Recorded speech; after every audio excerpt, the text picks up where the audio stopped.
ખેડૂતોને નુકસાન હતું, અમને સરકાર પર અપેક્ષા હતી કે પાક વીમો સરકારે બંધ કરેલો છે તો અમને કમસે કમ અમારું જે ધિરાણ હોય સરકારી જે બેંકો આપે છે એ અમારું માફ થશે. અમારે 12,000 કે 22,000 નહીં, નુકસાન ખેડૂતોને લાખોનું છે. શિયાળું છે, ચોમાસું છે, તો અમારું ધિરાણ માફ કરવાનું હતું. પંજાબ સરકાર જો હેક્ટરના 50,000 આપે, આંધ્રપ્રદેશ સરકાર જો હેક્ટરના 50,000 આપે, મહારાષ્ટ્ર સરકાર જો 3 હેક્ટરના આપે, તો ગુજરાત સરકાર 2 હેક્ટરના આપે, 2 હેક્ટરની અંદર પંજાબ કે આંધ્રની સરકારના 50% કરતાં પણ ઓછા આપે.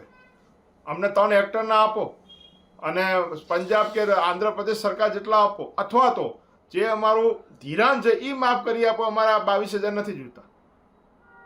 ખેડૂતો સાથે એક મજાક છે, 45 દિવસ પછી આપ્યું તો પણ શું આપ્યું છે? જમીન ધોવાણની અંદર પણ જેના ખેતરમાં અત્યારે પાણી ભરાયેલું છે એને આપવાનું, જ્યાં પાણીનો નિકાલ કરી નાખ્યો ત્યાં નથી આપવા.